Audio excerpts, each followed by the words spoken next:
Hello दोस्तों, यदि आप भी क्लास 10th का 24 जुलाई को मैथ का जुलाई मासिक परीक्षा देने वाले हैं तो अभी के इस क्लास में मैथ के हम लोग सब्जेक्टिव क्वेश्चन आंसर देखेंगे। यानी लघु उत्तरीय प्रश्न और दीर्घ उत्तरीय प्रश्न अभी के इस क्लास में हम बताने वाले हैं। सबसे पहले क्वेश्चन देखेंगे, उसके बाद इसका सॉल्यूशन भी देखेंगे इस क्लास में। तो आप लोग क्लास में अंत तक बने रहिएगा। और ये 100% ओरिजिनल क्वेश्चन पेपर है। इसका ऑब्जेक्टिव क्वेश्चन हम पिछले क्लास में बता दिए हैं, जाकर देख लीजिएगा इसका ऑब्जेक्टिव क्वेश्चन। और सब्जेक्टिव क्वेश्चन हम अभी बताने वाले हैं। यहाँ पर देख सकते हो, क्लास 10th मासिक परीक्षा जुलाई 2024।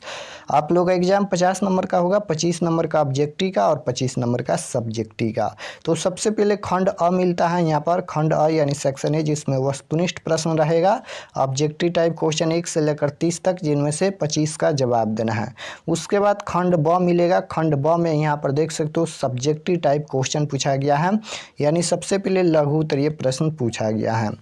तो प्रश्न संख्या 1 से लेकर 10 तक लघु उत्तरीय प्रश्न है। किन्हीं 5 प्रश्नों के उत्तर दे, प्रत्येक के लिए 2 अंक निर्धारित हैं।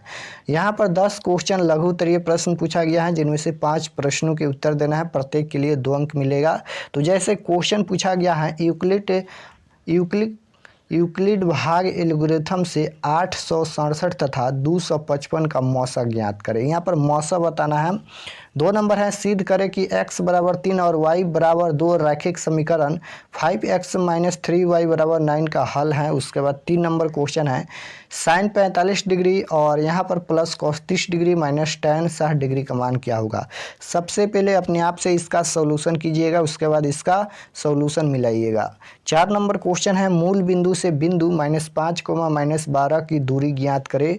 उसके बाद 5 नंबर क्वेश्चन है कि यदि बिंदु 0,1 2 बिंदु 5, -3 तथा x, 6 से समुद्रस्थ हो तो x का मान ज्ञात करें। उसके बाद 6 नंबर क्वेश्चन में पूछा गया है कि SAS समरूपता प्रमेय के मान को लिखे। उसके बाद इस प्रकार से यहाँ पर 10 तक क्वेश्चन पूछा गया है। उसके बाद यहाँ पर दीर्घ उत्तरीय प्रश्न मिलेगा, देख सकते हो 11 से 15 तक दीर्घ उत्तरीय प्रश्न है। किन्हीं 3 प्रश्नों के उत्तर दे, प्रत्येक के लिए 5 अंक निर्धारित हैं। यहाँ पर 11 से 15 तक दीर्घ उत्तरीय प्रश्न है, जिनमें से किन्हीं 3 प्रश्नों के उत्तर देना है। क्वेश्चन नंबर 11 पूछा गया है, पाइथागोरस प्रमेय के कथन को लिखे एंड सिद्ध करें। उसके बाद 12 नंबर क्वेश्चन है, cos 30 डिग्री का मान ज्यामितीय की सहायता से ज्ञात करें। उसके बाद 13 नंबर क्वेश्चन है, क्या बिंदु ए 3,2 और -2, -3 तथा 2,3 एक त्रिभुज का निर्माण करते हैं, यदि हो तो त्रिभुज की प्रकृति बताएं। उसके बाद 14 नंबर क्वेश्चन है, x और y में एक संबंध ज्ञात करें जिससे कि बिंदु x, y दो भिन्न बिंदु 3,6 तथा -3,4 से समदुष्ट हो।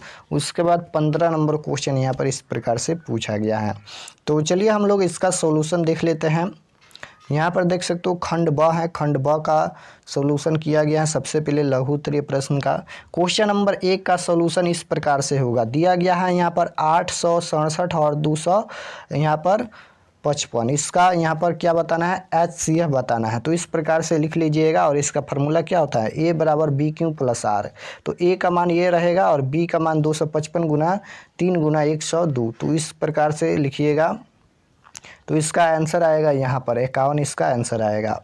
उसके बाद 2 नंबर क्वेश्चन का सॉल्यूशन इस प्रकार से किया गया है, x का मान 3, y का मान 2। तो LSH 5x - 3y और यहाँ पर फिर 5 गुना x का मान 3 है और y का मान यहाँ पर 2 है।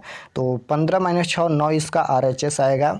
उसके बाद यहाँ पर 3 नंबर क्वेश्चन देखिए, sine 45 degree plus cos 30 degree minus tan 60 degree का मान बताना है। तो साइन 45 डिग्री का मान होता है 1/√2, तो 1/√2 हो जाएगा। प्लस दिया है तो प्लस हो जाएगा। कॉस 30 डिग्री का मान √3/2 होता है, तो √3/2 हो जाएगा। और माइनस है तो माइनस। tan 60 डिग्री का मान केवल √3 होता है और √3 के नीचे हम 1 लगा देंगे।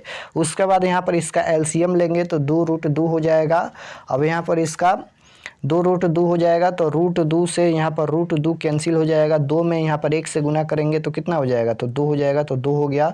उसके बाद यहाँ पर ये 2 से 2 कट जाएगा, तो √2 में √3 से गुना करेंगे तो यहाँ पर 2√6 आएगा। और इसका आंसर यहीं आएगा, आप लोग देख लीजिए। उसके बाद क्वेश्चन नंबर 4 है, क्वेश्चन नंबर 4 का यहाँ पर आंसर यानी सॉल्यूशन किया गया है, जो कि पूछा गया था मूल बिंदु से बिंदु की दूरी बताना है। तो बिंदु दिया गया है -5 को -12 की दूरी बताना है। तो दूरी सूत्र जो होता है मूल बिंदु से दूरी सूत्र √x² + y² होता है। ये मूल बिंदु से दूरी सूत्र होता है। और एक और होता है दूरी सूत्र √x2 - x1² + y2 - y1²। लेकिन यहाँ पर मूल बिंदु से दूरी पूछा गया है तो √x² + y²। x के जगह पर -5 है तो -5 का स्क्वायर और प्लस में यहाँ पर -12 का स्क्वायर। उसके बाद 5 का स्क्वायर 25 हो जाएगा, -5 का स्क्वायर प्लस का 25 हो जाएगा। उसके बाद -12 का स्क्वायर 114 हो जाएगा, जोड़ेंगे तो कितना हो जाएगा, यहाँ पर ये 169 हो जाएगा। और 169 का वर्गमूल कितना होता है, 13 होता है। तो 13 इसका आंसर आएगा। उसके बाद क्वेश्चन नंबर 5 का यहाँ पर सॉल्यूशन किया गया है, इस प्रकार से इसका आंसर आएगा यहाँ तक। उसके बाद यहाँ पर 5 ही प्रश्न का जवाब देना है लघु उत्तरीय प्रश्न में, तो 1 से लेकर 5 तक यहाँ पर हम सॉल्यूशन दिखा दिए। उसके बाद दीर्घ उत्तरीय प्रश्न को देख लेते हैं। यहाँ पर देख सकते हो क्वेश्चन नंबर 13 का यहाँ पर सॉल्यूशन किया गया है, जो कि दीर्घ उत्तरीय प्रश्न है। इस प्रकार से इसका सॉल्यूशन किया गया है। इसका आंसर यहाँ पर आएगा, यह कोई भी त्रिभुज नहीं है। उसके बाद क्वेश्चन नंबर 14 है। क्वेश्चन नंबर 14 का सॉल्यूशन किया गया है, यहाँ तक देख सकते हो, जो कि 3 प्रश्न का जवाब देना है दीर्घ उत्तरीय प्रश्न में। लेकिन यहाँ पर हम 2 ही का सॉल्यूशन किया है, एक प्रश्न अपने आप से सॉल्यूशन कीजिएगा। बहुत ही सिंपल क्वेश्चन पूछा गया है। यहाँ पर क्वेश्चन देख सकते हो, यहाँ पर एक क्वेश्चन पूछा गया है, 2 का हम सॉल्यूशन दिखा दिया है। एक प्रश्न आप लोग अपने आप से बनाइएगा। और यहाँ पर लघु उत्तरीय प्रश्न में 5 का जवाब देना है, तो 5 प्रश्न का हम सॉल्यूशन दिखा दिया है। सबसे पहले तो अपने आप से सभी क्वेश्चन का सॉल्यूशन